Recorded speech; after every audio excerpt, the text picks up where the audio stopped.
Good afternoon.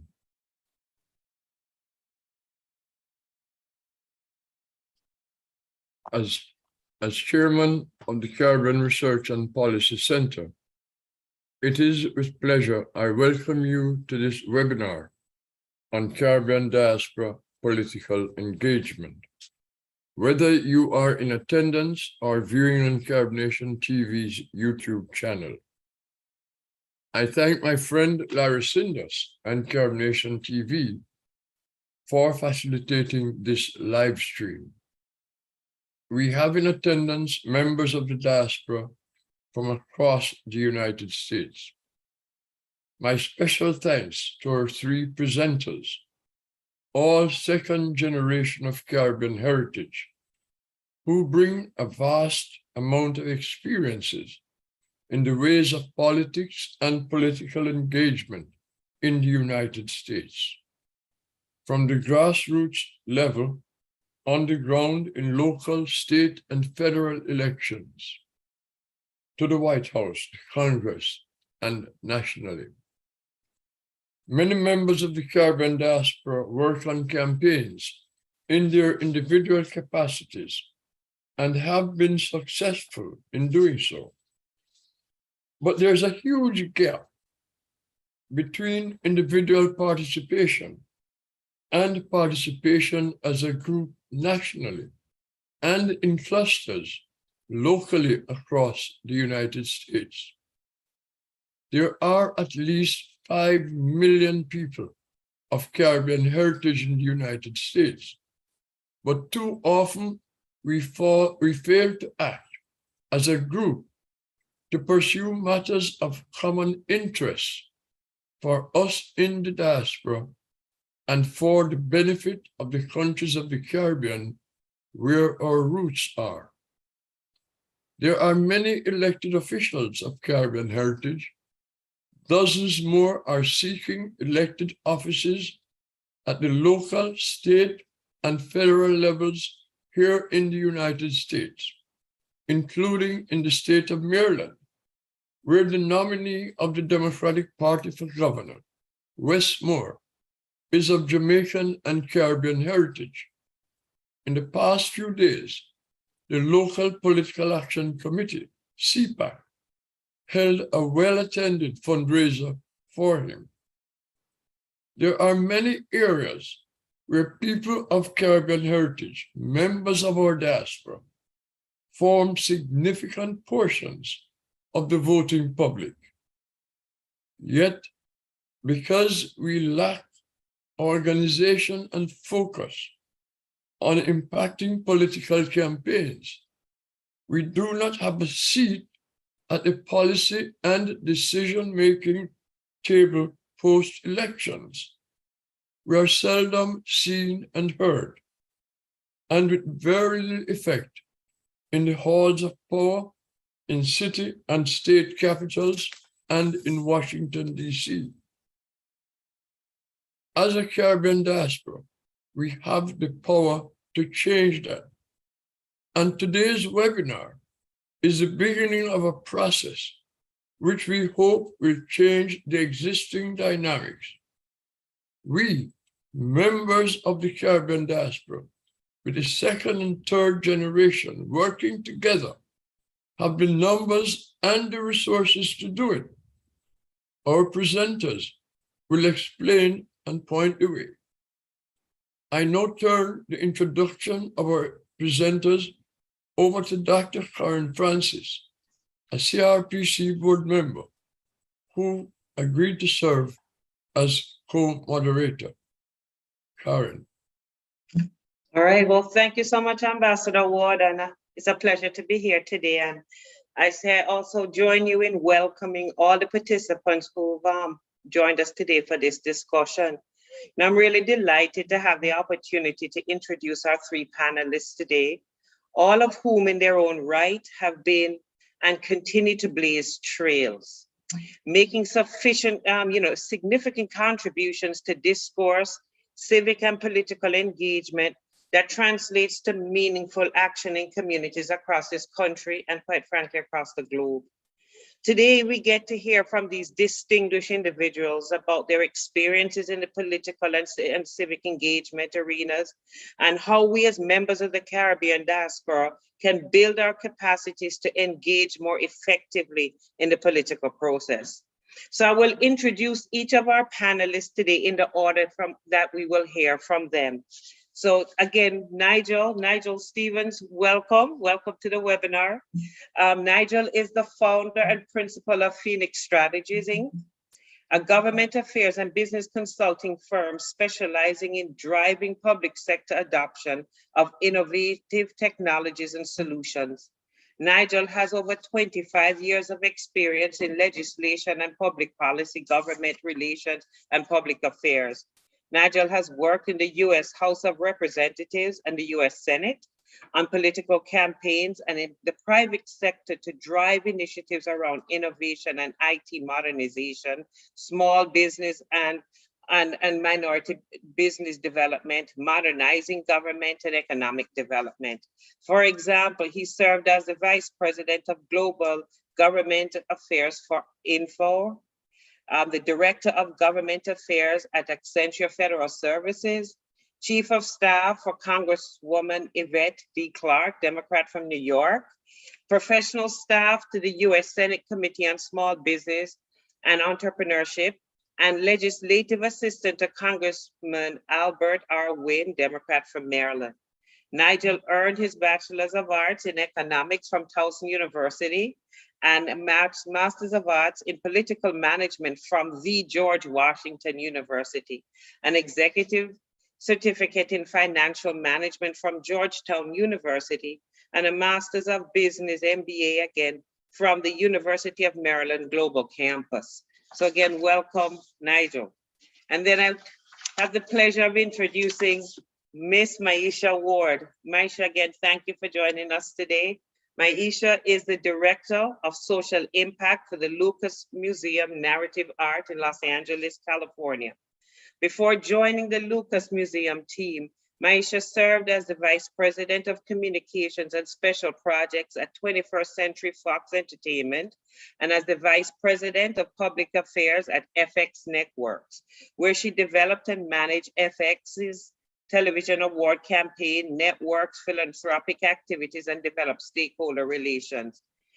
Myesha served in the Obama administration as the Assistant U.S. Trade Representative for Intergovernmental Affairs and Public Engagement. At USTR, she led initiatives focused on public outreach and with state and local governments and the business community, organized labor and non-governmental agencies promoting the Obama administration's trade policy and initiatives, and served on the White House's Council on Women and Girls. Myesha joined then Senator Barack Obama in 2008 presidential campaign in 2007, first as a Deputy Director for Delegate Operations and then as the Political Director for the Midwest region. Myesha also served on John Kerry's 2004 presidential campaign and later as a Deputy National Political Director for John Kerry's post-election Political Action Committee, Keeping America's Promise. Myesha continues her civic engagement, serving as a commissioner on the Commission on the Status of Women in Los Angeles, where she currently lives. Myesha holds a Bachelor's of Science degree in Political Science from the Howard University and a Juris Doctorate from the University of Maryland, Francis King Carey School of Law. And I see that, Michael, you've signed on, and welcome, sir. So I will go ahead and introduce Michael Blake. Michael is the president and the Next Level Sport and Entertainment, the only Black-owned national TV sports network in the US. In the US's history, viewed in 21 million US households and more than 100 million global households. Michael Blake's public and political services began in 2006 as one of the first 10 participants in the Yes We Can training program led by Senator Barack Obama. After successfully managing 3 state houses in Michigan, In early 2007, Michael joined the then Senator Barack Obama's campaign as the Iowa Deputy Political Director and Constituency Outreach Director. Notably, Michael served as a 3-term assembly member in the New York State Assembly, representing the 79th District in the Bronx, New York, from 2014 to 2020. From 2017 to 2021, Michael served as vice chair at large of the Democratic National Committee, helping lead efforts to mobilize millennials, communities of color, local elected candidates, and training. Michael served in the Obama-Biden administration as the White House Associate Director of Public Engagement and Deputy Associate Director of the Office of Intergovernmental Affairs, coordinating outreach to the African American minority and women business enterprises and state and county elected official communities. Michael departed the White House to serve as the National Deputy Director of Operation Vote for the Obama-Biden for the Obama-Biden 2012 re-election, and helped expand the diverse electorate that later re-elected Obama and Vice President Biden, leading to historic turnout among constituencies nationwide. Michael serves on multiple advisory boards, councils, and institutes focused on enhancing voting rights, economic empowerment, social justice, and civic engagement. And Michael is a proud alumni of Middle School of Journalism at Northwestern University. Again, Michael, thank you for joining us this afternoon, and to Myesha and to Nigel, thank you. And so Nigel, I think at this point, I get to turn this over to you. And just to say to those that have joined us today that we're going to, allow for some time for some questions and some dialogue with you as the panelists. So I will ask and we'll remind our participants again that as you can either type your question into the chat, or you will be able to unmute yourself, and we can also we'll acknowledge you and ask you to say a few words. But when we get to that point, we'll again give you instructions as to how to do that. So with that being said, Nigel, I'm going to turn this over to you. Well, thank you, Dr. Francis, and thank you, Ambassador Ward, for having me here. And it's good to see Michael Blake and Myesha Ward, some old friends and family from Washington, D.C. Ambassador Ward, you touched on it earlier, and I want to hit these key words of a coordinated and sustained engagement from the Caribbean community. I know a lot of folks who are watching now and participating have already been very active in civic engagement. But what I'm talking about is a coordinated political engagement strategy. In old lobbying terms, there's a saying that if you're not having a seat at the table, you're probably on the menu. Because at the end of the day, government's responsible for the distribution of scarce resources. And the end question we need to ask ourselves at the end of the day is, what are we doing to ensure that we are in a position of influence to make sure that when resources are distributed, that they're making their way to our community? And what does that look like?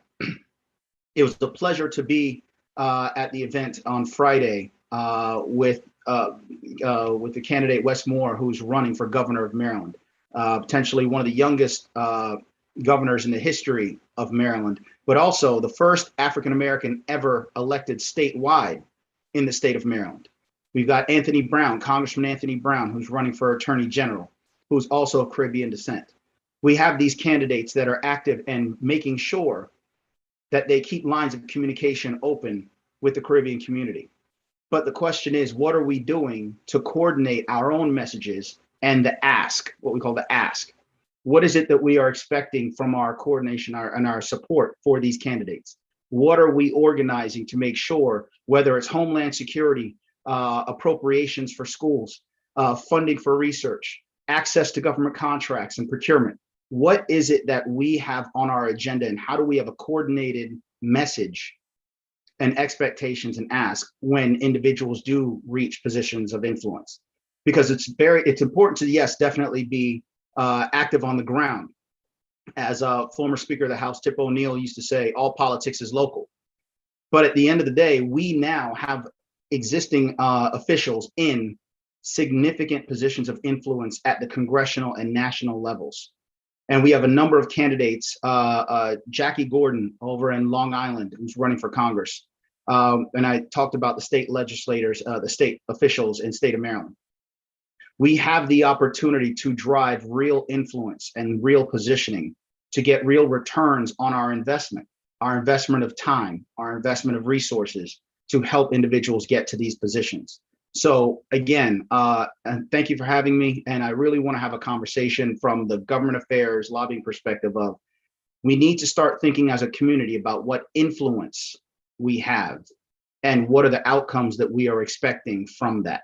So thank you. With that, I'll hand that over to the rest of my team here on the call.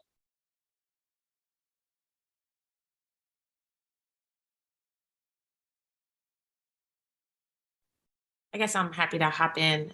Everything you've said, Nigel, is on point. I think from my perspective, working on campaigns and then working in the government, it's providing access to those that you have been able to galvanize from the grassroots level. Working with various constituencies, such as the Caribbean diaspora in many of these areas, specifically for some of the local races, they can be a major voting block because we know what turnout can look like when it's not even a national election, when you have midterms like the ones we have coming up in off presidential years. You can have a significant voting block and influence by galvanizing folks locally, specifically the Caribbean diaspora. And those, once galvanized, they become influencers and participants for those electeds when they are in office. I know that when I was at USTR, after the Obama campaign, I really leaned on small businesses and local organizations that had rallied during the campaign because I knew that we had support there. We could create validators, we could create third parties that helped push the agenda in local areas. And once you have those, that's how you get your power into office, right? And so working with those groups, we were able to move trade agendas, having them speak about local issues and globalization issues. And these are folks that by participating early knew how they could connect to the decision makers. And so I found that very, very helpful as I was navigating throughout the national landscape in the Obama administration.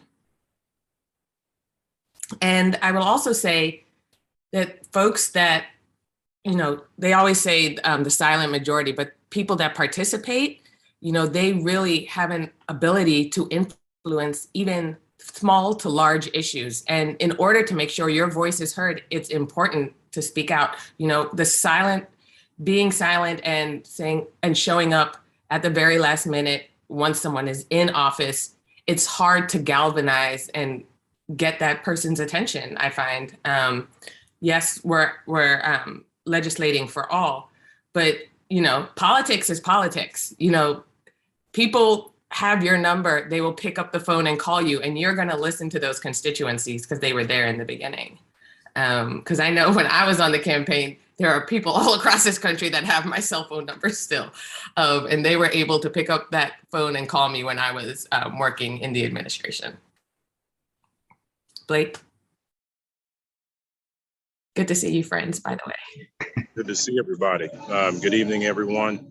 Hope all are well. Of course, to Ambassador Ward, Dr. Francis, thank you for your leadership, and to Myesha and Nigel, good to see you always as well. I am taking this conversation from overseas. I'm in Ireland right now, actually. And so if I'm not on for the entire time, that is why, because we have a convening happening for our alma mater. But when Ambassador Ward calls, you respond. So as it relates to today and the conversations here, you know, first, I think it's critical for us to recognize the magnitude of the moment, you know, that we have to find more ways to recognize that political engagement changes policy. You know, you can't change policy if you don't win. And I think too often, excuse me, I think too often the conversation is not focused on that. When we think about what's happening across the country and the opportunities on the Senate side, in particular in North Carolina and Florida, Wisconsin and Pennsylvania, for us to move the international agenda. Having victories there will allow us to do so. There was a report today in Politico about the better chances of holding on to the House because of what we've seen with Roe and Dobbs, et cetera. And so there is the intersectionality of the moment of appreciating if you want to change international policies, you have to have domestic political victories. And within that is the intertwined recognition of it all. You know, our newest ambassador for Jamaica is a former assembly colleague of mine, Nick Perry, and we will talk about this regularly, that there must be, excuse me, there must be, the joy of you trying to do a call and others getting in right there. There must be that intertwined responsibility of how do we map out the calendar? And I do think we have to be intentional about that. So very practically and specifically, number one, is civic engagement, political engagement necessary? Of course it is.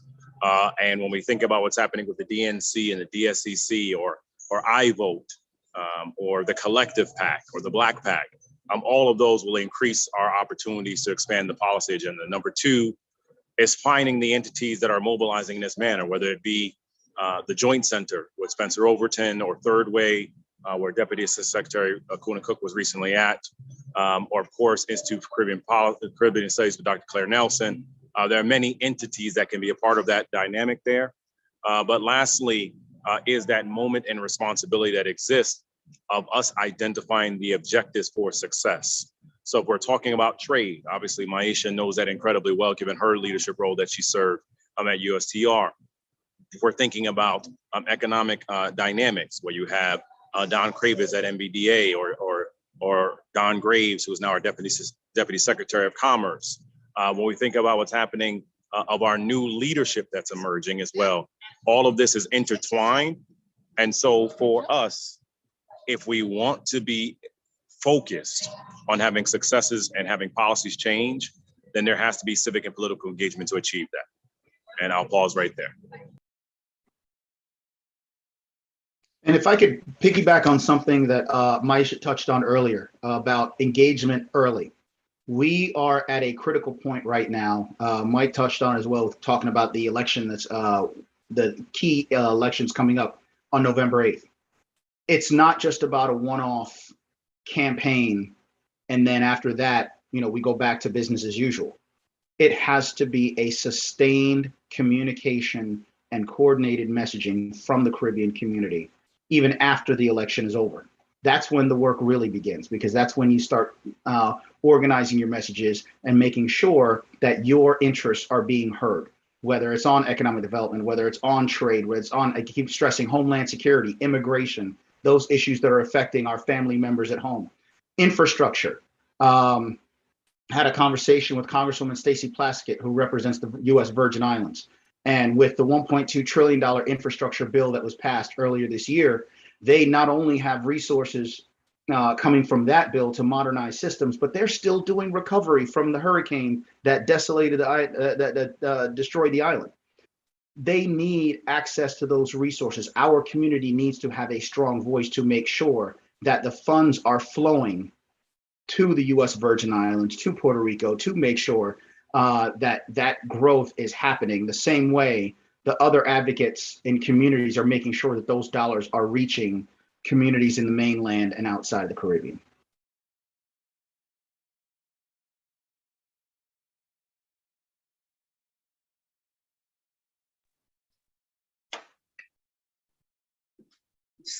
So, Then for the panelists. As a Caribbean diaspora community, as I mentioned in my introduction, many individuals participate in campaigns. Many run for office. But as a community, our input is not recognized, like the Latinos, the Indians, the Asians. What is it are we supposed to be doing that we're not doing, while we are not getting that seat at the table as we should? Any one of the panelists, please. feel Well, man, look, I think we're not being as intentional with our political giving and political strategy as we need to be. You know, at the end of the day, we have to map out the priorities together and recognize that people don't forget who was with them. I mean, I was an assemblyman for 6 years and a vice chair for 4 years. I'll tell you this, and Myesha made the comment earlier, or forgive me, our former deputy trade representative. Let me give honor to you on the title. You know me long enough to just call me Myesha. Let me do it right there. I'm never going to forget who rocked with me in 2014 when I ran against the establishment. I'm never going to forget who was there with me in 2017 when people thought I was crazy to be a vice chair candidate. And I do think, to your question, Ambassador, I think we're not intentional enough about the understanding of what has to happen around political strategy.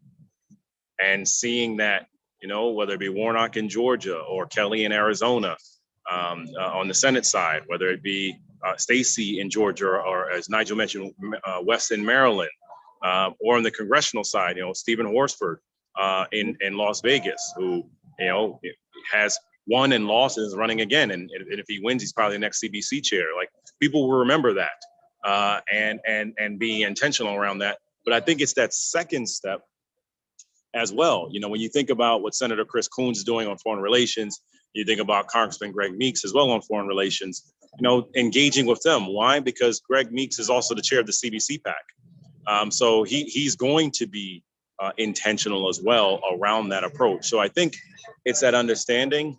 You know, you can't just talk about money and giving when it comes to the church. You got to think about it also when it comes to campaigns, and then be consistent after the election has occurred.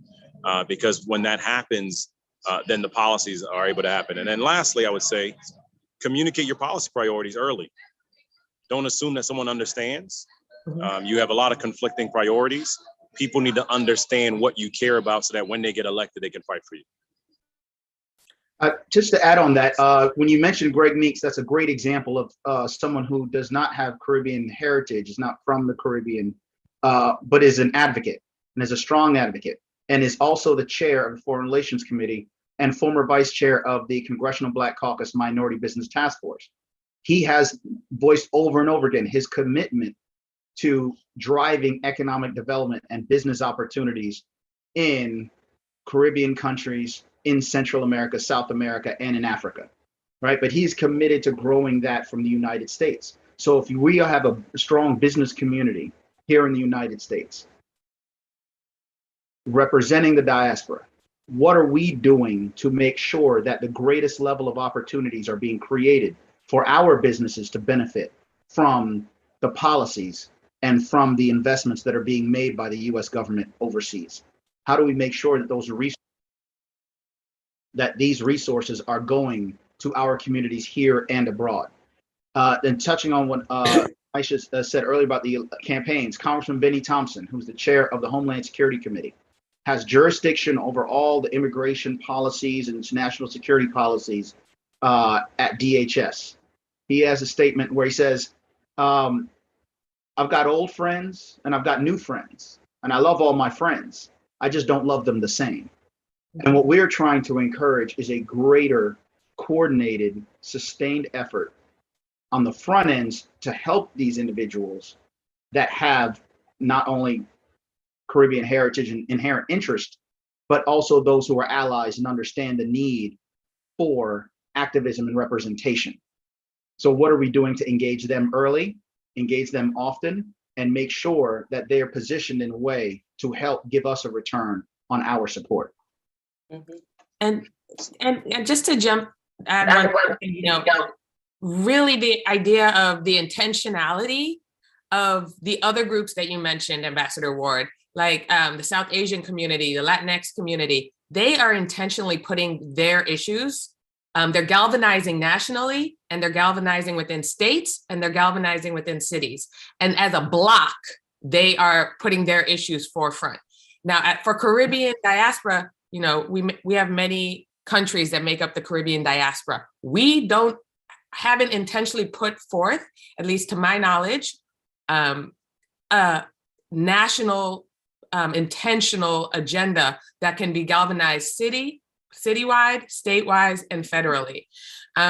And that is what it is. Maybe we need a leader within the Caribbean diaspora that can help galvanize and start building groups and building the benches, because many of these groups, as I've seen, are starting to build benches in their local Democratic or Republican committees, their local city councils, their local boards of education. This is galvanizing the power and creating blocks of the intentionality by bringing these people together and bringing your agenda to the forefront. So the whole idea of intentionality is really important, and we have to stop thinking singularly, think of the entire diaspora and how we can move a national agenda for the Caribbean. And that way you will have people at all levels speaking from the same message, and then they have that influence. So I think that is really important. So, Myesha, thank you for saying that, because, and you mentioned the word over and over, galvanizing.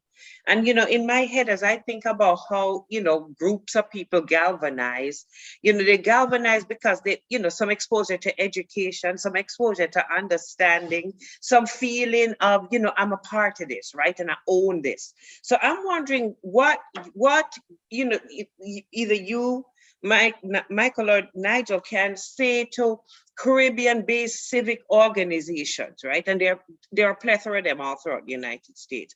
What is it that we need to do with our membership, around the education, so that people really even understand some of the basics of, what's the political process like? I remember growing up and, they had this thing on TV about how a bill is made, or, remember that, right? Right. There you go. School. And I'm thinking, probably in some communities, this is where we need to start. But how do we do that? What would you say to many of our civic organizations in the, that represent people from the Caribbean here in the United States? What is it that we need to do? So it goes beyond the dinner and dances and, more around the civic political engagement piece. I think Michael touched on it when he was talking about you can't just give at church, you got to give to political campaigns. Many of these organizations and these national organizations, money is power, right? This is politics, money is power. And we have to ingrain in people that, like you said, like you said, Karen, you can't just show up at a dinner or a dance one time. Like, it has to be a sustained understanding. And I think it's a cultural thing, right? Many people in the Caribbean, I don't realize, did you guys give money to campaigns when you were in your home islands? That's just not ingrained in you. Like, just the way we ingrain many parents say, you got to be a doctor, lawyer, nurse, right? When you come in the Caribbean, it's not about being an artist or, some of the other kinds of jobs. We have to ingrain in people of your generation and older that to have sustainability and have our voice heard, we have to play the game as written, right? So to understand that game, that means involvement at a local level, but also, you're tied in, but you also got to contribute to campaigns and you've got to contribute to parties. And that is how you gain that block of influence. And following up on that, money's not money. Money's resources. Money's simply a representation of resources. And in politics, there's a saying, if you show me what you spend your money on, I'll show you what you really care about. So when someone's running and they're putting together a campaign and they look to people for support, like Michael said, he remembers the folks all the way back to 2014 who were there at the beginning to help him, to raise the money necessary in order for him to create that platform. And then once he was in office, he created platforms for others, right? But money is simply the representation of engagement. And elected officials do remember who helped them get to where they are. I'll say concretely to the question, I think, and recognizing that this comment is really to individuals, not to nonprofits that may be on the line, but determine your end objectives and then work backwards. So we know there's an election coming in November. Be very clear and aligning with the people that are specialists in these spaces on the Senate side, on the congressional side, on the DGA for the governors, on State House, et cetera, and working through them to make a very clear plan. To your question, Dr. Francis, around galvanizing, right? So how do we galvanize? We galvanize through media and determining earned media and paid media opportunities, radio, digital, et cetera. We galvanize through influencers. Who are the people that have networks that are not being tapped so that they can mobilize other voters that are not being mobilized in that manner? We galvanize through identifying education opportunities. I'm a minister in AME, United Methodist, and Baptist denominations. And I remind people all the time that you are legally permitted to talk about elections and campaigns in a church. What you cannot do is that a pastor cannot endorse on behalf of the church. And so in that same manner, if you're part of a fraternity, which I am, I'm an Alpha, if you're a Freemason, or if you're about 100 Black men or 100 Black women, whatever the organizations may be, utilize the spaces that you're in to provide the awareness of the calendar. Because at the end of the day, that will allow for the galvanizing effort. And then lastly, you got to have a clear message, right? David Seamus would say all the time, find your why. And I think, you can't just tell people go vote for somebody because the ancestors died. That's not going to work for a 19-year-old kid. It's not going to work for someone who's just like, I'm just trying to pay my bills, right? There has to be a choice and a contrast. And so when you galvanize around the premise of being very direct, I've never understood why people are not direct in campaigns. Like, this is your opponent. They're not my friend, right? It's clear. They're not my friend. They don't want me to have my rights. They don't want me to have my jobs. They don't want me to have my education. They don't want women to control their bodies. They don't care about immigration. They don't care about any of these things. So in the premise of galvanizing, I need to be that direct in mobilizing what's at stake and be very practical about those implications. And we talk about it from a Caribbean community perspective.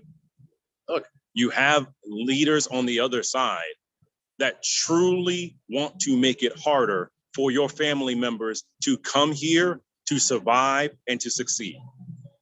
And you have to approach it with that manner. So again, I think being very practical about the objectives of the calendar, early voting, absentee voting, fundraising timetables, et cetera.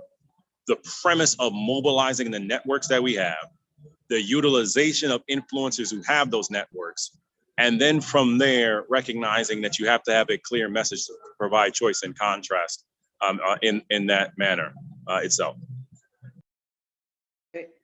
So, just another question here, because as I'm sitting down here thinking, what do I, as a third generation immigrant to the United States, say to my fourth generation child about why it is important for him to become politically aware, politically involved?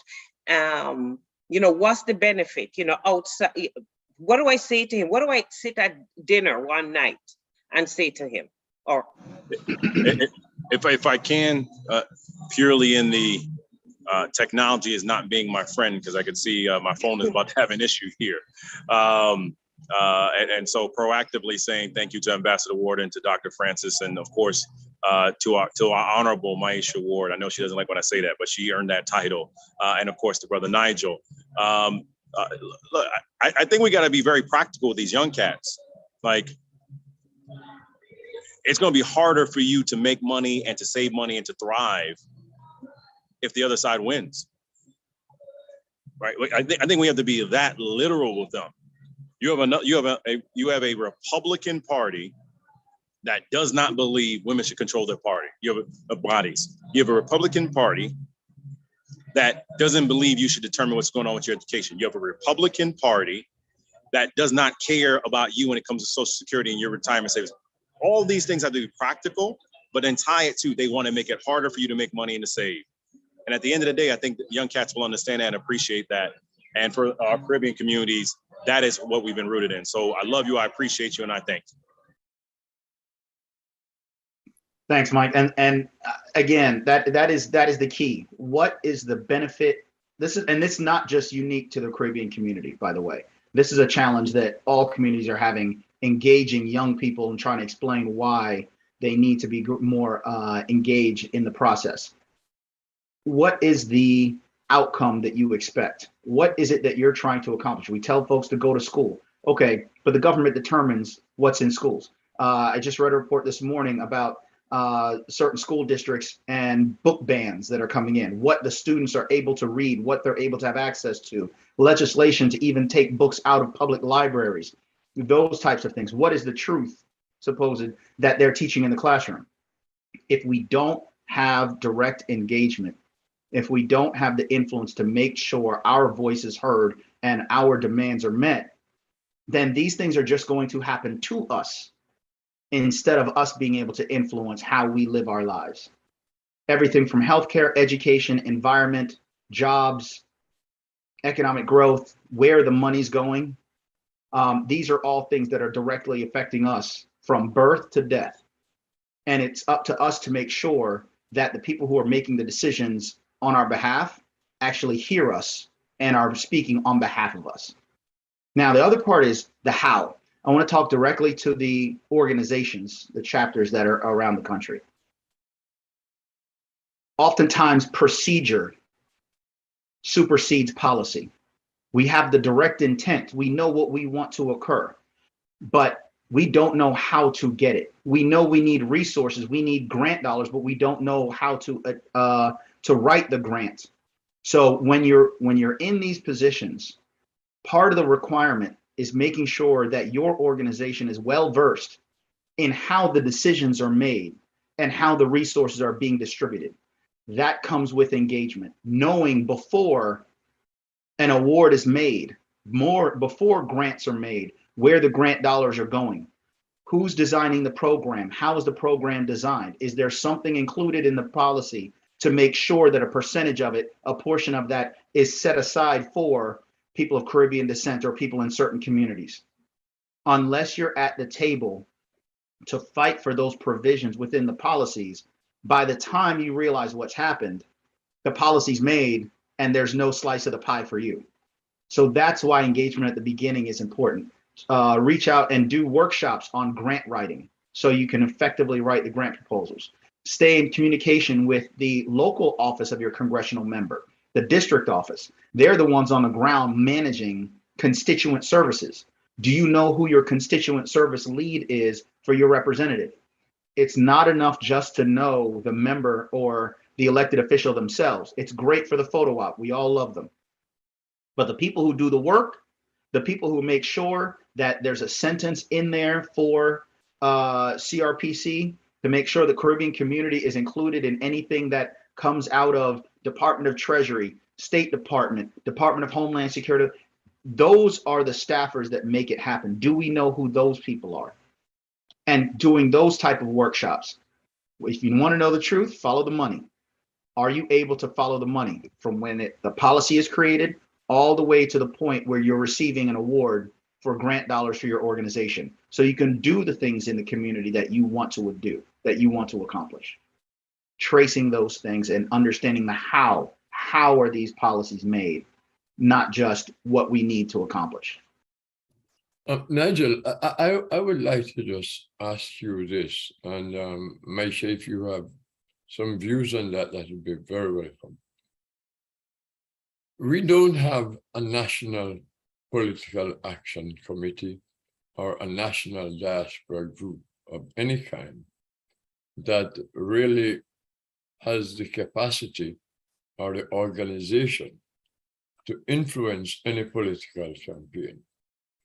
We have a local PAC in the Washington, Virginia, and Maryland area, and it has been very effective with not a lot of resources, but with the resources it has been able to put together, has been very effective in terms of influencing local elected officials in the DMV area. Give me some views as to the value of having a series of local PACs across the country, operating at the state and local levels, and the added value of having a national park? Well, so I have run state PACs and federal PACs. Federal would be anything from congressional, presidential, and so forth, and state, of course, what you just described more regionally. The dollar amount needed to help really drive a campaign is increasing every single election. So being able to pool resources together at a local level and at a national level is essential.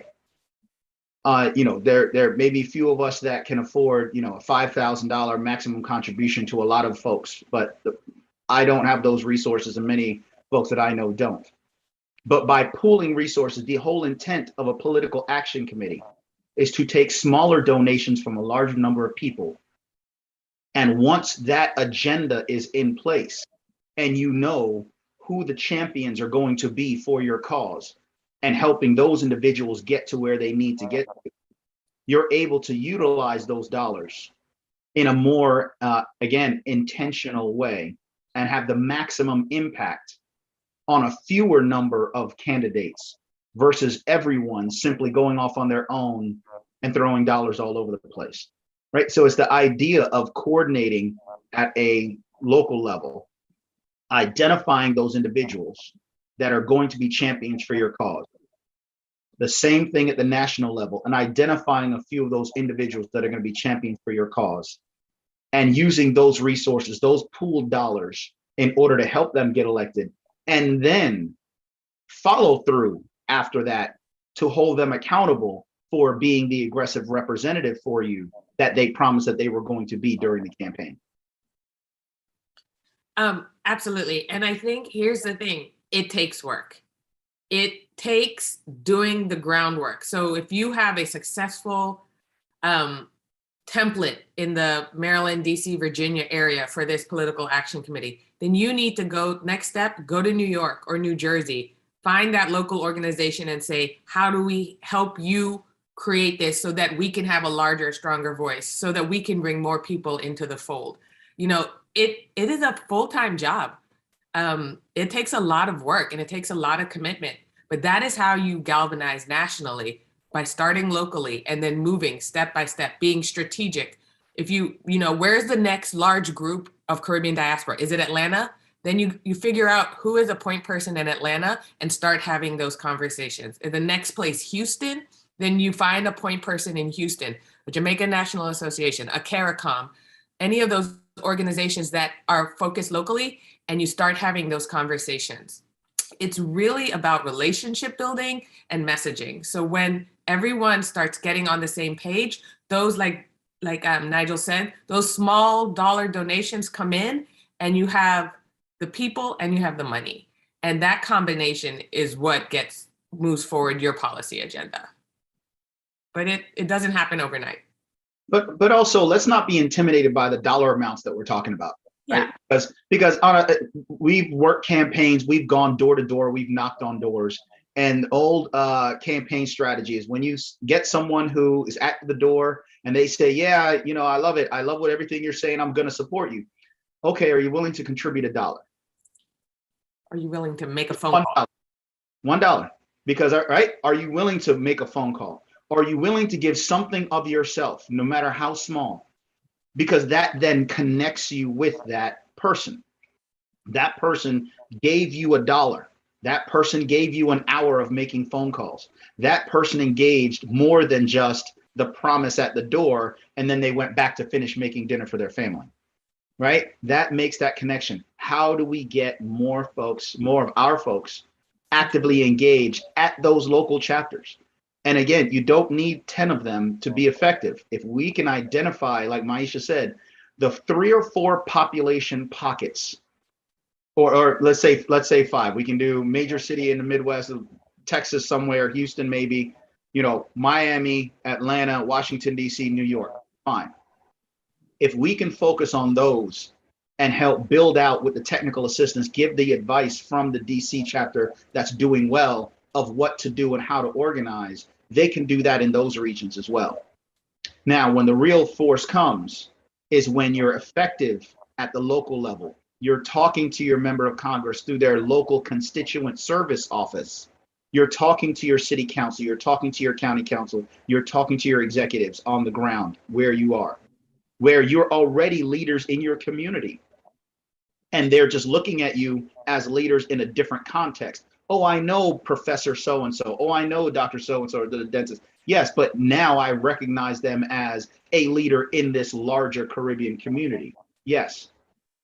But one day come to Washington, D.C., representing all of those different regional chapters. Because then you sit down with the members of Congress that represent those each individual regional chapters. And you have a coordinated message with intent, and you have specific asks of what you want from their leadership. What should they be doing on the behalf of the Caribbean community here in Washington, D.C. at a national level, and take that same message back home to your local city. So Nigel, a lot of what I hear you saying is that, if we're really serious about this, if we're really serious about becoming politically involved and politically aware, therefore to make influences, we got to make this our day job too, in addition to, right? Whatever, else we do, right? Yes, I mean, it's a full-time job. Yeah. That was what my job was. That was right. Nigel's job. I mean, these are actual jobs. Mm-hmm. And so you have to commit to doing some of this, or find someone who is doing this and have them work on your behalf. People like Nigel, who are consultants that can help with the organizing and do some of that groundwork for you and help give you direction. People who but that means having a coordinated effort and saying, okay, you're our point person. You tell us how we can be involved on the local level, and then we're empowering you to help us galvanize and move it to the next level. Right. Exactly. But on top of that, I want to go back to something Michael said before he had to jump, about engaging. You have to go and meet your audience where they are. Yeah. Okay. So we as leaders need to get together and really think about what is the message that we're giving to our own community that's going to trigger them to get more engaged. Right. Because you can't keep dividing up more and more work amongst the same people. And that's what's been happening. A lot of folks, they say, I could feel it on the call. There are folks who are watching the live stream saying, I have a day job. I don't need another day job. Okay. But with more people engaged, many hands makes for lighter work. But the question is, how do you get these people engaged? How do you get folks engaged? Your local leader that happens to be from the Caribbean, that runs a trucking company that does construction. Well, guess what? If we're saying that we have direct roads to Congresswoman Stacey Plaskett, and she's gone to the floor to make speech after speech to get resources to the Virgin Islands, and there's millions of dollars in construction money that is sitting on the sidelines waiting to be spent, we know what it's going to take to get the attention of that leader that's in construction. Because there's jobs and opportunity and economic growth and opportunity sitting on the sidelines. If we have leaders right now with hundreds of millions of dollars in different agencies being spent and directed to HBCUs, and we have so many of our people in academia at the highest levels at HBCUs and training the next generation of academics, what are we doing to engage those people where they are and say, I don't need you writing on everything, but on this piece right here on HBCUs, I need you to help put together our platform to make sure that we get the resources in our universities that the larger universities are getting as well, right? So we're being strategic. We cannot boil the ocean. We cannot have 150 interests, right? Policy interests. What are the big three? What are the big four that we're going to focus on? And then engaging our community where they are. So it's not, if you try to ask somebody in healthcare to start talking about transportation, it's going to be way out of their comfort zone. It's going to take up a lot of their burn their time.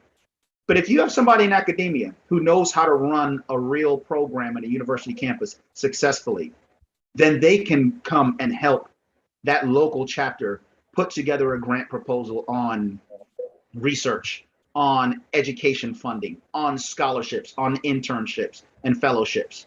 Meet our community where they are and invite them to play a role in taking us to where we need to be. Gabriel Christian has a question. Attorney Christian, unmute. Thank you very much, Ambassador Ward. I just want to thank the Caribbean Research Policy Center for this insightful webinar. I want to thank Brother Stephens. The point you made a while ago is well made.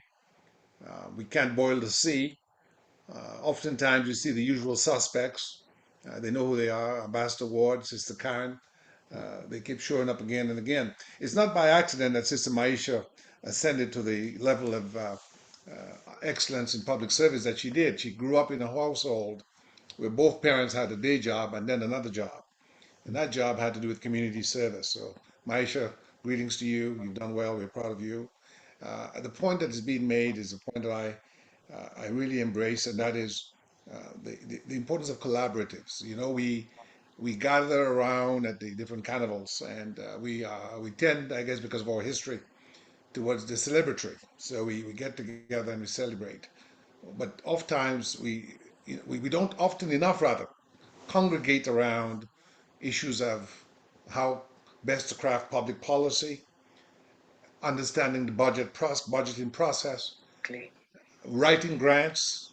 Exactly. And so, Yes. you know, I hope that this evening is not a one-off, you know, that we can have, for instance, the next time, maybe students, you know, because a lot of us, you know, I know Brother Curtis is about, he's now 16, I'm about 14, and Sister Karen, I don't know how old she is, but she's very young.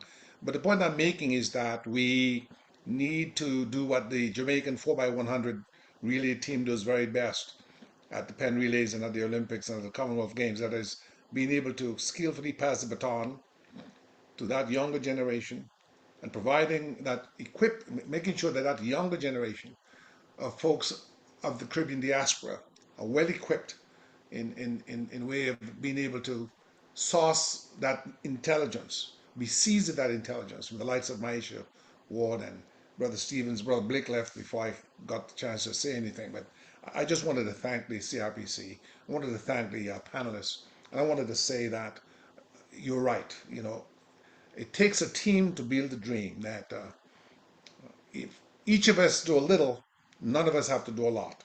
And it's that kind of sentiment of collaborative, of reaching back to the younger folks, and also being involved in it's not about the political campaign. I say it's easier to support a candidate if you've been in community, right?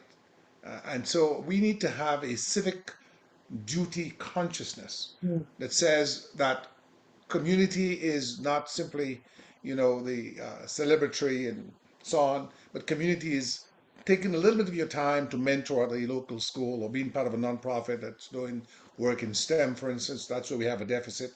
I mean, Caribbean Americans have generally done well in STEM, but African American community, we need to have more inventors, more innovators. I saw innovation behind your profile there, Mr. Brother Stephen, and I'll stop right now. But I want to thank all of you. I want to say that this is a welcome development, and I hope we can see more. God bless. Thank you, Gabe. And Any other questions? can I just answer that Sure. once, Ambassador Ward? So one thing that I have found helpful throughout my career, and I've been asked as engaging more politically with the Caribbean community, how do we get those of you who are already leaders in the community to help facilitate the awareness and acknowledgement? Part of the challenge I heard on at the event with Wes Moore on Friday, folks were saying, I didn't even know he was Jamaican. I didn't even know he was Caribbean.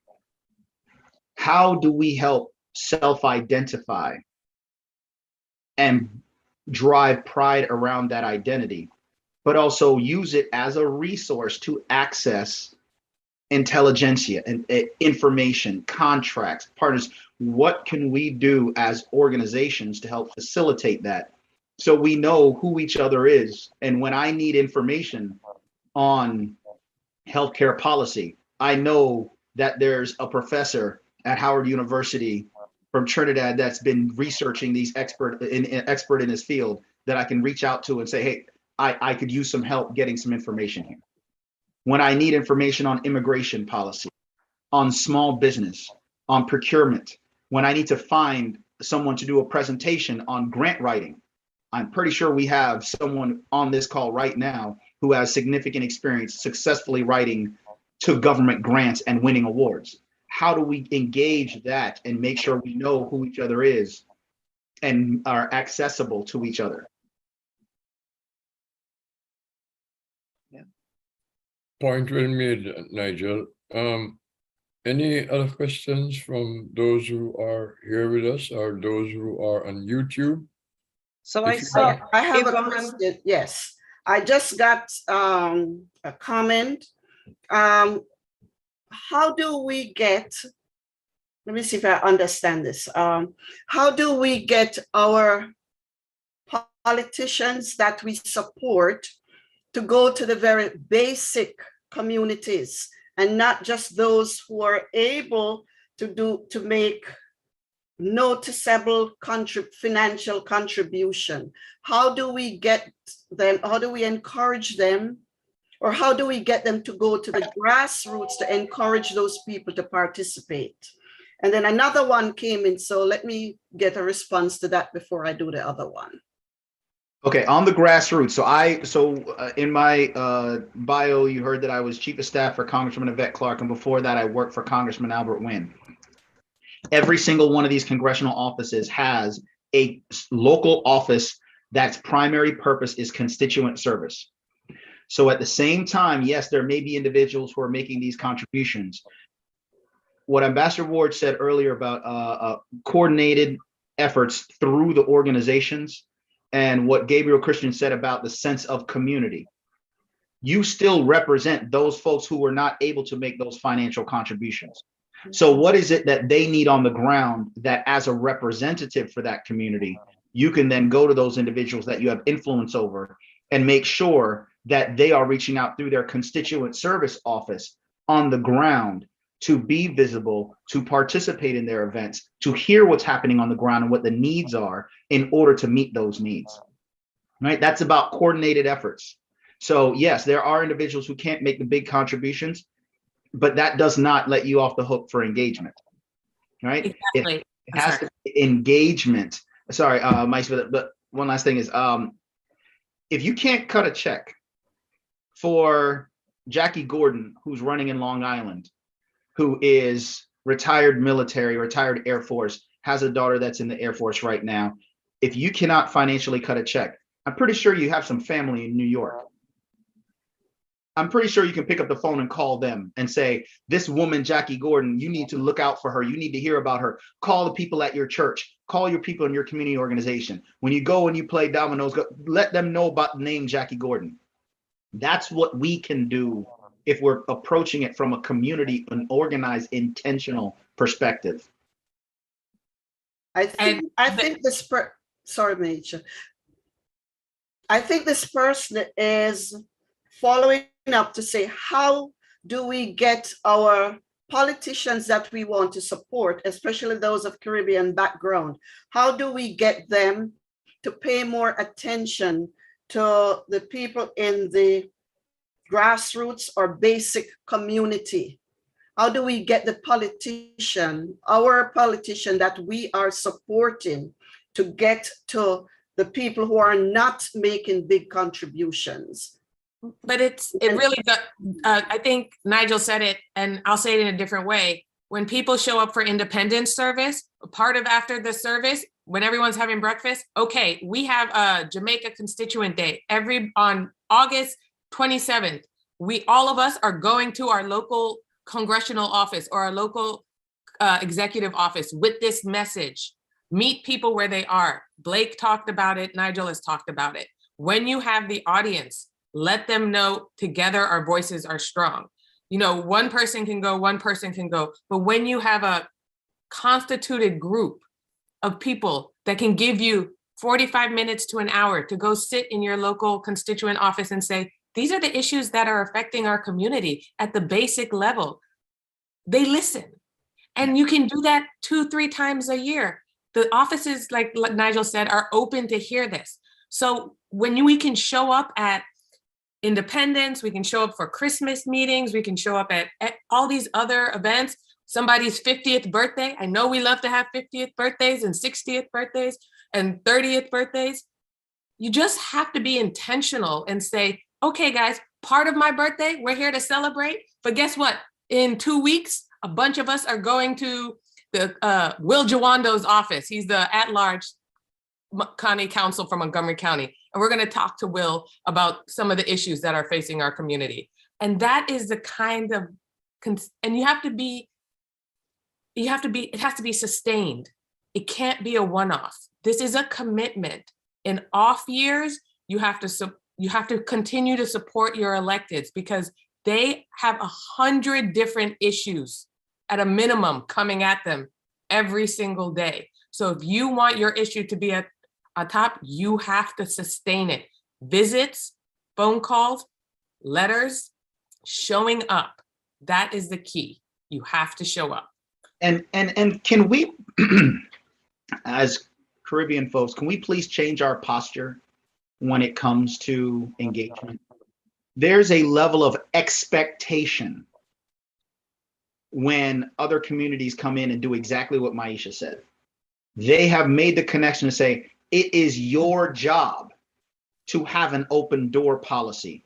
It is your job to accept meetings from me and from my community. It is your job to represent my interest when you go and do something on the city council, county council, the governor's office, Congress, whatever. It's your job.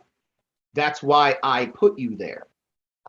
That's a different posture than going in asking for something, right? And I would really like to see us change our posture where it is not only an expectation on us to be more engaged and be more aware, but we need to then require that level of accountability for our elected officials, that we have interest. There's no permanent friends or permanent enemies, only permanent interest, okay? It doesn't matter what their political party is, what their political affiliation is. Once they take that oath of office, it's their job to represent our interest. But we need to get in there to those local offices, the offices on the ground, not local as in position, but yes, those local elected officials, but also the congressional local office. Again, their sole purpose in those local office is constituent services. What are examples of those constituent services? Did you know that your congressional member can write letters of recommendation for students in their district to be accepted to any of the academies, Naval Academy, Military Academy, West Point, and so forth. The Congressional Black Caucus Foundation. I know every year we come to Washington, D.C. and have a policy conference, and we have a wonderful time, and it's a great party. The real purpose behind the Phoenix Awards dinner is to raise money for the scholarships, and now they're up to, I believe, well over 100 students come to, and actually more than that, a few hundred students come to Washington, D.C. every year with a scholarship from the Congressional Black Caucus Foundation, and they get placed in internships, not only on Capitol Hill, but also within corporate offices in Washington, D.C. Right? Those are some of the things. Immigration paperwork. If your paperwork is stuck, they can look into that. Judicial challenges with regards to immigration. If your family member gets in trouble up here or something like that. All of those things, including, yes, the congressional tours and all of those things, but specific constituent interests that directly affect you and your families are being handled in these offices. So it takes a time to go in, yes. It takes commitment to go in, yes. But there has to be a level of expectation. This is what they're there to do. This is their job, and we need to hold them accountable and be present and intentional in that activity. Karen, may I do this last one? I'll try to join the two of them. There are two that I'll try to join together. It says, do you think people of Caribbean heritage are being encouraged to run for office? And I'll join the other part. The other person said, if someone with a Caribbean background decide to run for office, how or who can they reach out to for resources and even campaign staff? Where is the support? Well, depending on your party, you can reach out to your local, each state has a state party, Republican and Democrat. There are also local, Montgomery County, which I use as a reference because I used to live there, has a local Democratic Party and a local Republican Party.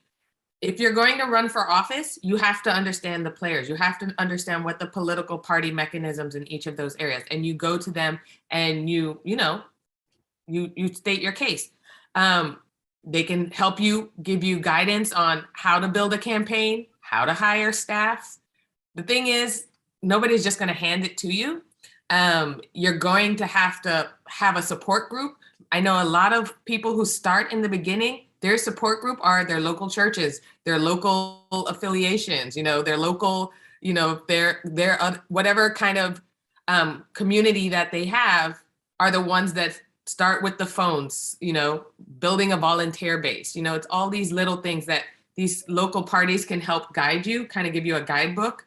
But you have to, a lot of it starts with who's in your own backyard and how you can galvanize them to assist you. And Myesha, let me take a step back from that, because that's all excellent. And I just want to take a step back a little bit and get to the mechanics.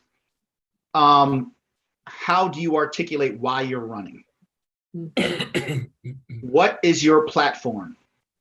What are you intending to accomplish? What position are you looking for, and what do you want to achieve when you get there? Those are things that need to be shaped as you're going through this process. And I strongly recommend, I said earlier about organizations serving as facilitators and knowing where our skill sets are, where the people are that are subject matter experts. So come to a place like this, come to CRPC, go to the Caribbean Political Action Committee, go and talk to the people who are active now, who may be able to give you the lay of the land. This is who this is who the leader is of this over here. Or here's somebody who's the, dean of the school in political science that happens to be from Trinidad or Barbados. We have a network of resources that you should go to and engage that way as well. So when you do get in front of the Democratic Central Committee, right? When you do get in front of those machine organizations that are behind the political campaigns, that you're able to articulate well who you are, what you do in a way that encourages them to be supportive of you. And that also requires, like Myesha was saying, about engaging with your church and your different social civic organizations that you're already involved in. They're going to want to know who's already supporting you. Yeah. It's a very simple formula for running for office. How do you get the resources and how do you get the votes? What's your plan for getting both of those? What's your plan for raising the money you need? Because every single lawn sign, every t-shirt, every sticker costs money. Everything. So what is your plan and how do you plan on raising those funds? And then once you have the funds, what is your plan of how to get the message out to get voters so you can reach that number that you need in order to get elected? That work is what's done behind the scenes with organizations like this. And so, Nigel, thank you for saying that, because yes, it is about the money, because we know that without, financial resources, this thing can't work. But it really is about a clear message, right? And, you talked about that, about how is it that you're going to connect with people? How is it that you're going to solve some of what I often call those everyday issues that people are facing? Whether it be, how am I going to pay these student loans, or how am I, the trash is not being picked up on time in my community, right? Or, there's not enough resources in my community. I got to drive too far to access healthcare or a supermarket or any of those kinds of things. So it's really, really clear about the messaging. So this is why, and Ambassador Ward, forgive me here, but if we don't do anything else on this webinar today, one of the things I want us to do is we have a number of leaders of varying Caribbean-based civic membership organizations on this call today. And the one thing I would love to say to all of those members is that your takeaway today is a simple one: to go back to each of your organizations and have this conversation, right? Share what was learned here today about the importance of this, and set a goal within your organization around this to really begin to have that conversation, to do the education, to do the to gen up the excitement around this, to galvanize your members so that folks can become involved.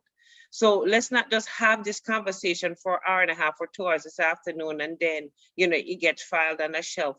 Let's take the next step with the action and spread this word.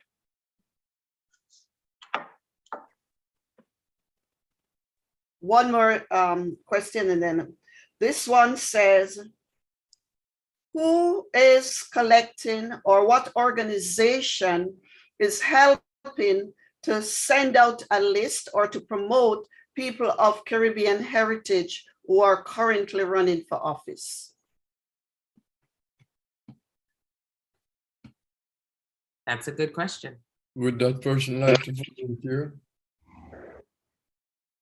Well, so part of the challenge, self-identification, right? I was at an event for Congressman Stephen Horsford, and we're having conversations about minority business issues. And now I've known him since before he ran for office the first time, okay?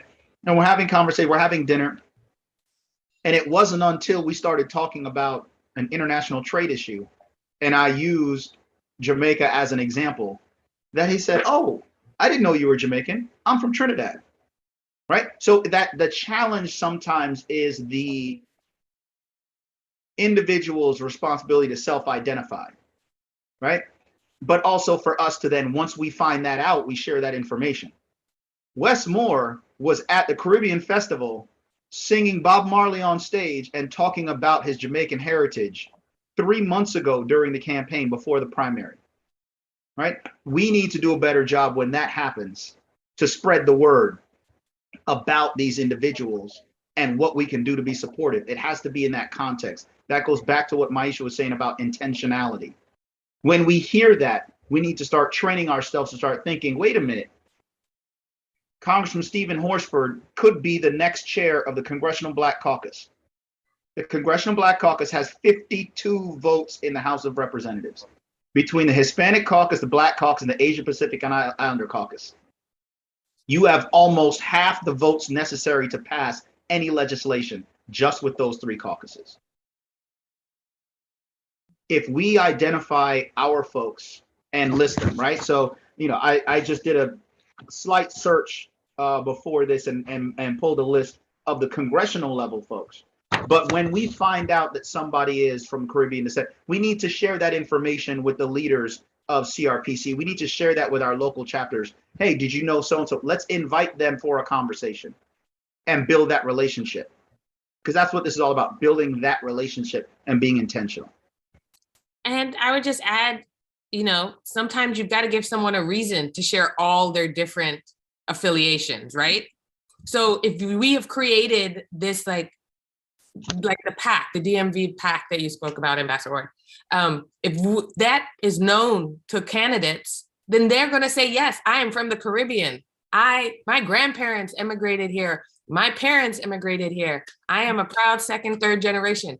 Give someone a reason beyond like national pride, and because I'm sure, with their family, they're fine. But politics is a game, and everything you do is, as a politician, is thought out, and there has to be a return, right? Not just to get reelected, but a return for why you're visiting the Jamaica National Association, why you're visiting senior housing, why you're visiting a fraternity. Give them the reason. Make it easy for them to say, hey, look at me, I'm Jamaican too. Come support me. Do you know what I mean? Like, some of these are just like really basic to think about how you can influence this. And, once you get they'll show up at Independence Day, they'll show up at the church service. So that you give them a reason, because time is precious to candidates. You know, I work for candidates, and every minute is scheduled, and they are showing up where they know they're going to get the votes, or they're going to get the financial support, or they're going to get the political support. So give them a reason to show up. Right. Wes Moore showed up on Friday for more than just the money. Right? It was a fundraiser, yes, but he understands the culture of when he showed up and gave time. And you guys are going to send around the photos with you and him and hugs in front of the flags and so forth, and spread the word throughout the entire DMV that Wes Moore's Caribbean, we need to go support. That phone list, that phone tree, that text message that everybody sends on WhatsApp, that's even more important. The money's just a resource to get to that. So let's not focus so much on the money as we are focusing on the activism and the intentionality. Pick up the phone and call your family members. Send that text message out. Hey, we just heard of Jackie Gordon in Long Island, Wes Moore in Maryland, Anthony Brown in Maryland, Stephen Horsford in Nevada, Yvette Clarke in New York, Congressman G.K. Butterfield out of North Carolina, who's unfortunately retiring now, right? So you have those folks. The Cuban community organizes around Mario Diaz-Balart, organize around Alexander Mooney, Maria Salazar, right? They have a coordinated Cuban community that is intentional in their ask. But when they find out someone is Cuban, they pick up the phone, they send text messages, they send emails to their friends. That's one of us. We need to have the same intentionality. Yeah. You know, all the Caribbean markets, there should be a list and photos of all our Caribbean candidates running right in the window. The next dance is posted up in that window, right? Post up the candidates. That's something easy. Yeah. Not everything has to be monumental. You can think small. When it's election time, I get on the phone and I call all my cousins. Ask Karen, ask Ambassador Ward. You guys, and the ones in Jamaica too, I remind them, you're registered in Florida, vote. People forget, we have a huge US citizen population living in the Caribbean, right? All the people that have gone home to work. And they forget. I can pick up the phone and call 25 people and remind them. It's little things, and we can do this as a group. So invite folks over for Domino's, invite folks over for a backyard barbecue, and then the first hour is phone calls. First hour is texting. And that is how you mobilize and engage. And that is the bread and butter of any political campaign. And what I do want to add to that too, and thank you, Ms. Ward and Mr. Stephens, we also have to show the other candidates that are not Caribbean that the Caribbean votes matters. Yes. We have to show that as well. And they will see. They will see. They will see. They will see from exactly. They will see. Yeah. In the interest of full disclosure, I must say to Myesha, she doesn't have to be that formal with me. Okay. You're correct. I mean, just following, everyone's calling you ambassador, and Blake, I figured I'd follow true, but we can stick to protocol, Myesha. I'm in the same with the screen, so yeah. Somebody texts me, "Is Myesha your daughter?" I said, "Yes." The person said, "No wonder she's so sharp." Thank you, whoever said that. Right. But you know, apple doesn't fall far from the tree. But you know exactly. We're laughing about this, but this is a perfect example of I'd like to say this, Karen, before I move on. Nigel's mother is also on this Zoom. Okay. Yes. You guys should be very proud. Yeah. Yeah. All right. No, let's get back to serious business. Yeah. No, but that's like what we're modeling here, right? This is what we're modeling, and this is Yes. what we'd like to see replicated over and over again. It's the first, the second, the third, and the fourth generation, really taking, this on meaningfully, right? Yeah. Yeah. But- So I'd like Ambassador to Ward, make a you're living the dream, suggestion. sir. Myesha is living the dream. But I want to, Great. And it's good, to know that whatever we're saying and doing, that the younger folks may be listening. Sometimes we don't think they are. However, I would like to make a suggestion. Is it possible that we could call a meeting, a summit, whatever you want to call it, with all of the Caribbean organizations, the leaderships, before November, to come together, to come up with some kind of strategy to do outreach to the grassroots community? We need to get the leaders together and to come to some kind of agreement and collaborative effort to do outreach. CRPC may be doing it on one hand, JNA is doing it on another hand, JMA is doing it, JAM is doing it on another hand. But how do we get together? For example, on the Zoom here, we have the chair of the Montgomery County Caribbean American Advisory Group. However, we are not allowed, that group is not allowed to do political campaigning. However, it does not mean that that group couldn't join the other groups to come up with some kind of strategy to do outreach, so we are unified and people know that, as somebody else suggested, I forgot whom it was, that the Cubans do it, so why can't the Caribbean people do it? We just need to get the leadership of all of these big and small and medium-sized organizations to come together. We seem to be doing things in our own corners and pulling this way and pulling that way. We need to find a way to come together, and we need to do it now. Yeah, absolutely correct. And we need to build a structure. And I think we have to start, that's just my view, within the communities to build structures like we have a CPAC in the DMV. We need more CPACs across the United States. And then we can unify. We can bring all of them together to do national messaging. But as Nigel pointed out, there are candidates which are in local communities, whether it be in New York, in Nevada, in Florida, in California, wherever, that we need to get actively engaged at that level where the candidates are. But the guidance can come from a national structure that can coordinate the message. I'd like your views on that, Myesha and Nigel. I think you hit the nail on the head. I think that's exactly correct. But I also want to make sure that we stress that it's not just an academic function, small a. We have to be very intent in how we reach out. We keep talking about the grassroots. I want to make sure we stay there, okay?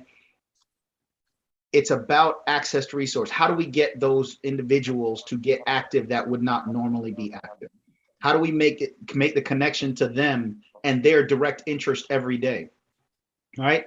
I think about the broadband, the infrastructure bill that passed, $1.2 trillion. Of that, billions of dollars are going to put high-speed internet and broadband throughout the nation. Okay. That money has to be applied for by local jurisdictions. Are we having conversations to make sure that our local officials are applying for that money for our community, for our regions? Because without the high-speed internet, our kids are not going to be able to compete in school. Without the high-speed internet, our companies, our restaurants are not going to be able to send in, credit card payments quickly and collect the money and turn over tables. Our, mechanic shops using the newest innovative tools to connect, to learn how to fix your car. Where are we on those types of things, the bread and butter issues that are affecting our community, and making sure that when we do coordinate that we're doing it in the context of, we need you on the ground to be active because we need your greater representation in order to create a return on that investment of time and resources. This is an investment. We're asking you to invest time and resources into these organizations in order to get a return from from the activities that we're doing. But we need to make that connection. And I think there's a gap there somewhere, the disconnect that we need to find a way to bridge.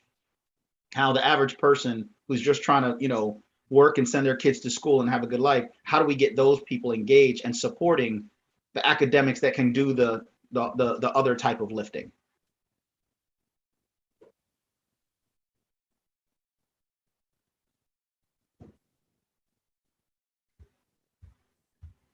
Myesha, did you have any thoughts on that? You're muted. Nigel kind of summed it up, but I agree with Nigel's mom that we need to bring the leadership together and have the conversation. You may not agree on 10 messages, but you may agree on 2, and you'll be able to share who is running, why we need to support them. Because we also I just want to be clear, we shouldn't just support someone because someone is Caribbean, right? We got to make sure that our goals align, that they're going to work for us. And so if their goals align and they're going to work for us, then yes, I highlight them. But I really think the first step is really thinking about all the organizations within your area and pulling them together and say, let's get this message and let's get this message together. This is how, let's see if we can support this candidate and and then everyone uses their networks. Businesses, put it on their website, all of those little things that they can do. And then you can also encourage people to reach out to the Westmore campaign directly, using his campaign as an example. People shouldn't be afraid to reach out to campaigns because they need volunteers. If you have an hour on a Saturday, you can go and make calls from your home. You don't even have to go into campaign offices anymore. We used to, back in the day, have to beg people to come to some storefront. Now you can download a list on your phone or your computer and text people. I'm telling you, 1 hour a week can make a huge difference. And I think that's a message you also need to get to the community, that it's not a cumbersome thing to participate, right? It's not a burden to participate. You can find the time, maybe after the news, after you have dinner, you have 30 minutes, 15 minutes, you can determine, but you can make that 15 minutes can make a huge difference. And that's the message you can get out to everyone in the community. 15 minutes makes a difference. One phone call can make a difference. One phone call could be that one extra vote. We have seen all across this country, elections being decided by less than 100 votes. Yes. This is a fact. On local levels, federal levels, right? So one vote can make a difference. And that's a conversation, Karen, you can have with young people. When people say my vote doesn't matter, here are the facts. Here is the data. Your vote matters in a purely numerical math. And those who know me know I'm not big on math. Numerical math, numbers matter. So, those are the conversations I have with young people. And, not to just go back further from what you said, it's also asking the young people, and I meant to say this earlier, what matters to you? Right. And Nigel touched on that. We have a very dynamic millennial Gen Z generation right now that care about a lot of things, but they're also been disappointed on a lot of things. So it's really about having conversations, asking them, and then sharing facts. For me, and it's a continuous conversation. You can't expect someone to be on your side just after one conversation. In campaigns, we have show up over and over and over again to the same people. So all of that to say, there are a lot of avenues to move the message, to get our Caribbean official people who are running in the Caribbean elected, and to get the Caribbean diaspora engaged. And just to piggyback on that, the county executive race in Montgomery County was recently determined by 30 votes. 30. 30. 30. To determine who's going to be the executive to run the budget for the multi-million-dollar budget for the entire county. For a county that is one of the largest in the entire country. Yes. Right. To determine zoning and what happens to all these little restaurants, the Caribbean restaurants and so forth, in downtown Silver Spring and in Wheaton, and that one individual won their seat, won the primary by 30 votes.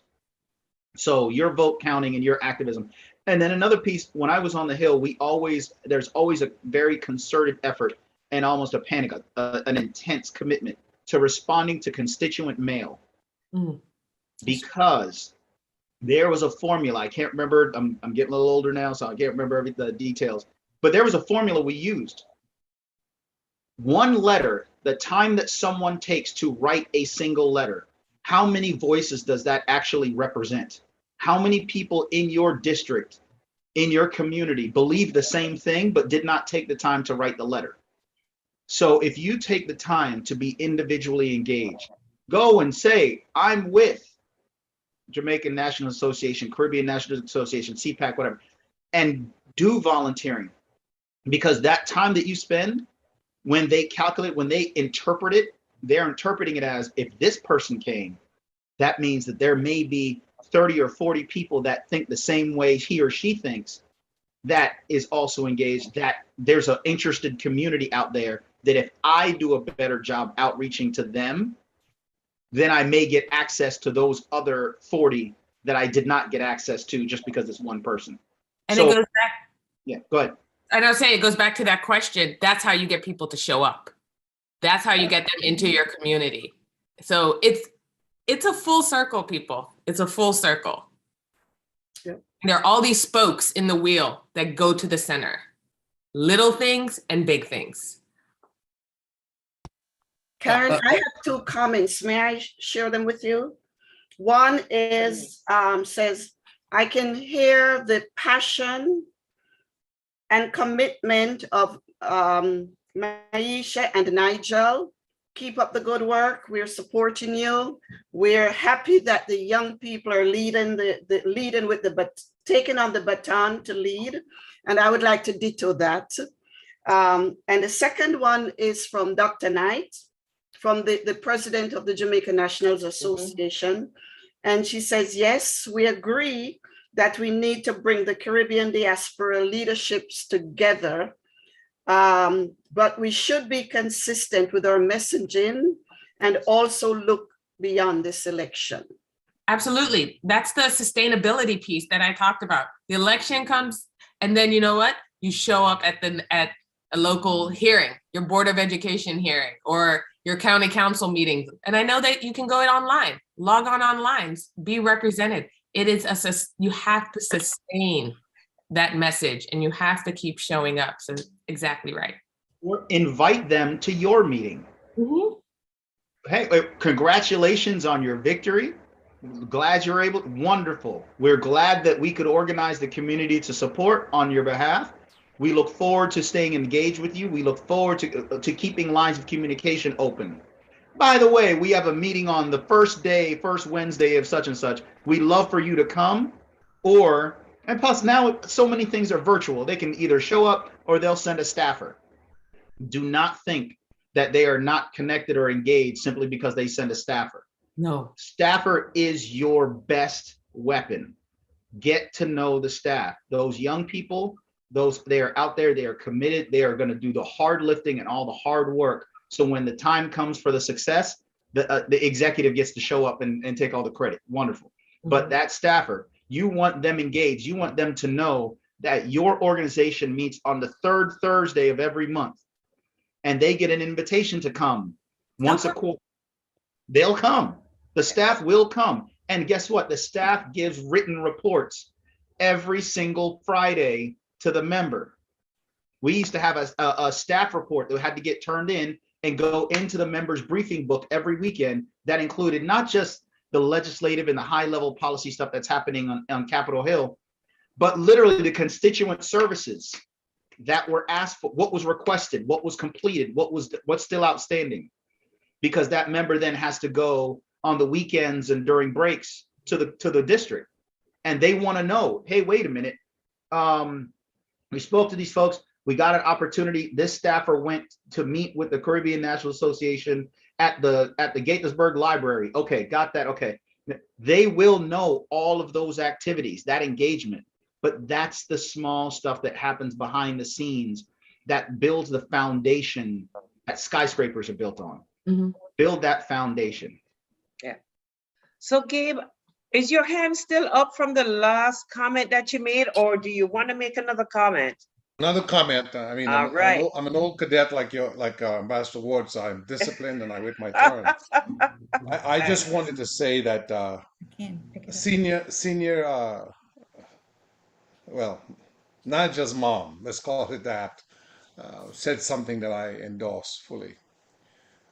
We don't often like to, in polite company, raise the name of Louis Farrakhan, but I posit, and I think history will show, that the immense success of the Million Man March in 1995, there's a direct correlation between that event and the mobilization of people around civil rights that event prefaced, and the election of Barack Obama, in whose administration our beloved sister Myesha Ward served. I say this because oftentimes, we try to forget that which is not politically popular. There's a huge historical basis for the involvement of Caribbean people in the very genesis of the American nation. I say with great profundity that maybe if I ask each and every one of you, who was the Jamaican born in Manchester, who was the administrative director of the March on Washington in 1963? I'll wait until hell freezes over. I don't believe any one of you will answer. His name was Cleveland Lowell Robinson, from the same Manchester that Ambassador Ward hails from. He was a unionist, came to the United States in 1944. But he's just one of many. There are others. Of course, we all know of Harry Belafonte, whose financial resources, many a time, bailed out not only grassroots civil rights workers, but Dr. King himself. And I'm reminded in 2006, we gave an award to Andrew Young. That is another organization that I've been affiliated with, the Institute of Caribbean Studies. And I'd never met Dr. Young. And so I wanted to meet him. So he was going to do what men do in the place that men go to do it. And I followed him. And he said to me that from 1956, he and Dr. King visited Jamaica. And many of Dr. King's important works were written in Jamaica. And that the first time that he, Andrew Young, saw a black person in an airport selling tickets was at the airport in Jamaica, because in the United States, African Americans were still primarily skycaps, lugging, luggage. The reason I mention this is that this event here is of profound importance in that it's an education mission. And I think what Nigel's mom, if I can say, I call her that, said was, where two or more are gathered in my name, there I am also. We have to congregate. Congregating is important. If there to me could be one single deliverable from this event, would be a call to conference, would be a call to summit. Within this room, I mean, I listened to Brother Nigel speak, and, I don't know Brother Nigel, although we may be in the same room, but I remember almost 20 years ago when Yvette, Clarke came to Washington. Brother Curtis brought me down to the waterfront, which is now changed. Was it Hogate's, Brother Curtis, or Flagship, one of those places? For the first... Zanzibar. Well, it was down on the waterfront to collect the first set of money from the DMV for what ultimately became a successful campaign. So, Brother Steve and I had a little bit to do with your job, sir. I didn't want to say it, but I just said it, all right? So I'm happy you're here.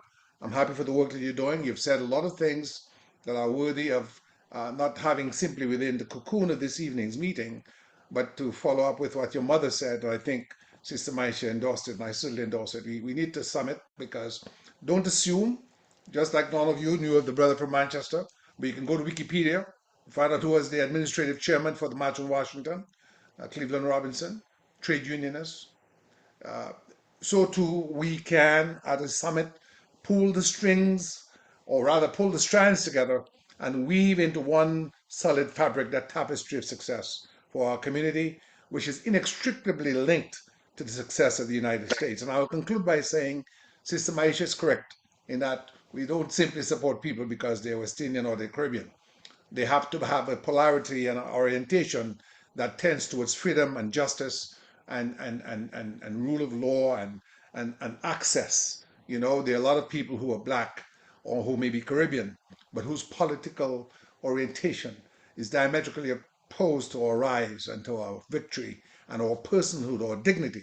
And so it's nice to know that you're West Indian or you're Caribbean, but we need, from where we're coming from, we need a little more than that. You know, and so give thanks for your comments, Myesha, fully endorsed.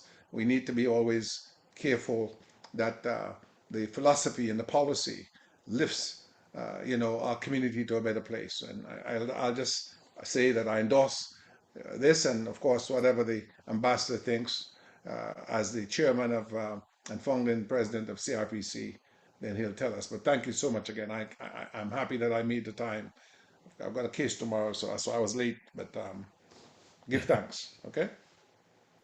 Again, Well, as always, thank you. You know, that and then I'm going to turn it over to Ambassador Ward now to summarize all of this that we've talked about. And Ambassador, I would ask you also, sir, to also give us a charge as we leave this webinar today and, carry on with our lives.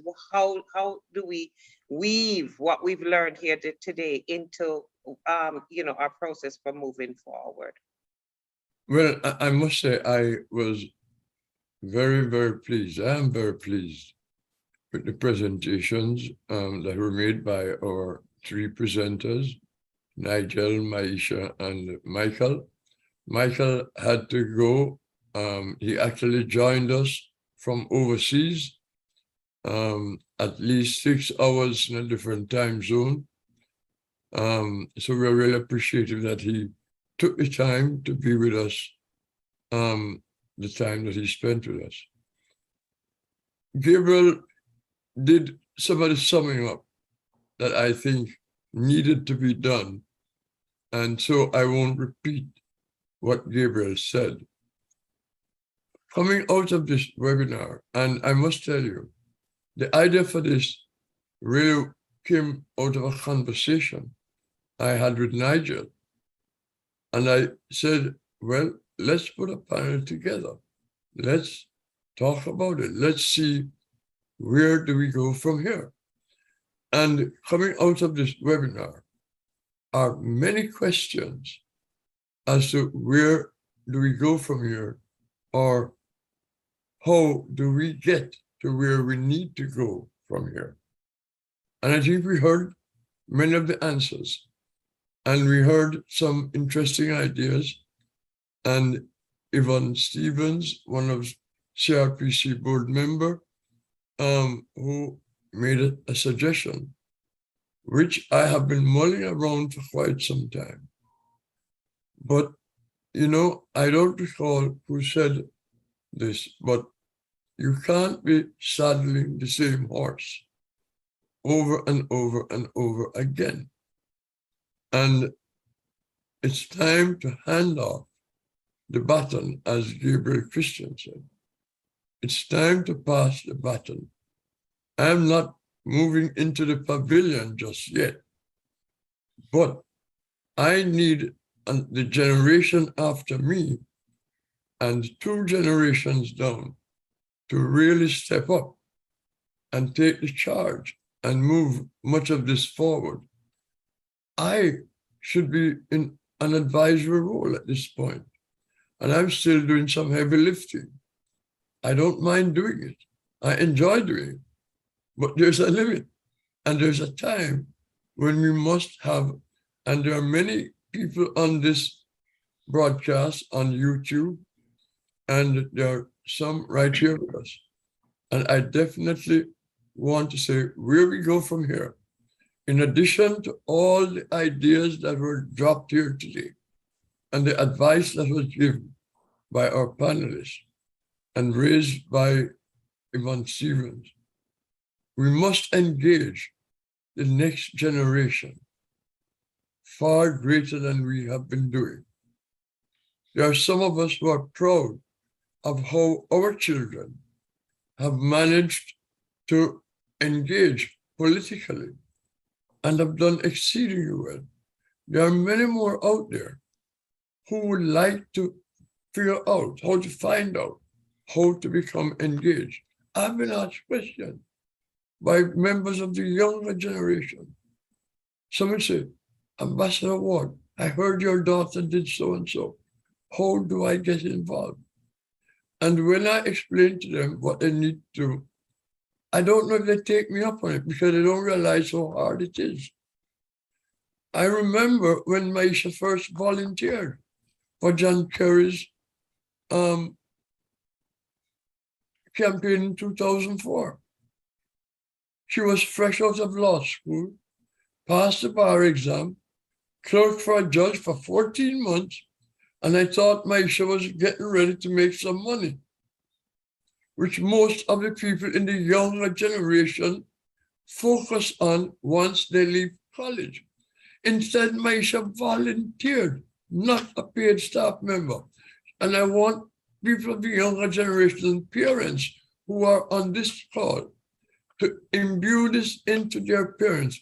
Volunteerism is one of the greatest things anyone could do. Amen. You can't volunteer all your life. You have to volunteer and work. But I must tell you, Myesha volunteered for a few months before she became a paid staff member. Okay? She drove one of my cars to work every day. She packed her lunch from home. And when she became a paid staff member, she wasn't paid much. But that's the work you have to put into. Don't believe the Myesha and the Blake, Michael Blake, or the Nigel Stephens got to where they are because we put them there. We didn't put them there. We laid the foundation, but they did the work. And I want all those who are parents with children who want sons and daughters, who want to get involved. You have to tell them they have to start at the volunteer level and move from there. But so many good things are said today, so many ideas that are left for us to build on.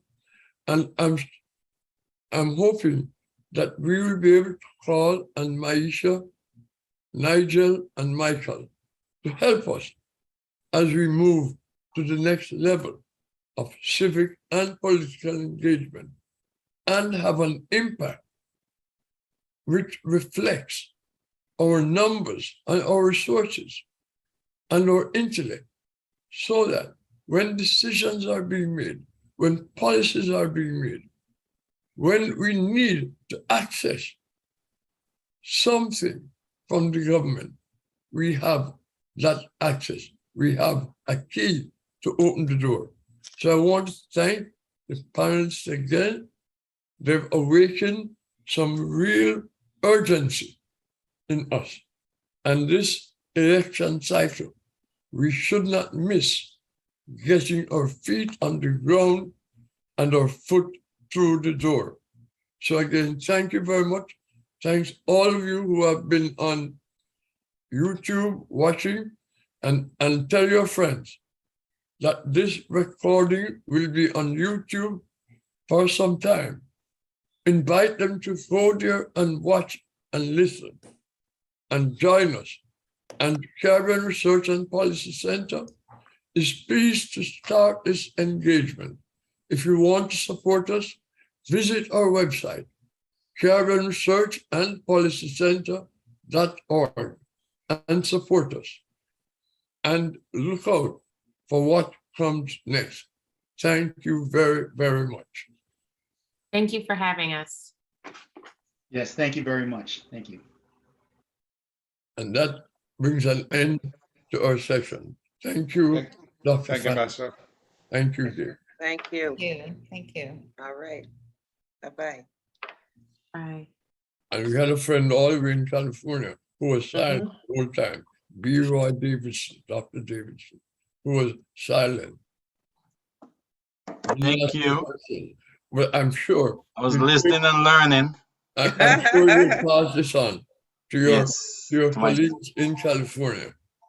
Thank you, yeah. sir. We're very actively engaged. And we also have a lady here from Jamaica who's actually in the media, Oh, lovely. Nika Lewis. So we expect great things from her. Thank you. Yes, sir. Thank you. Thank All you. right, bye, everybody. Okay.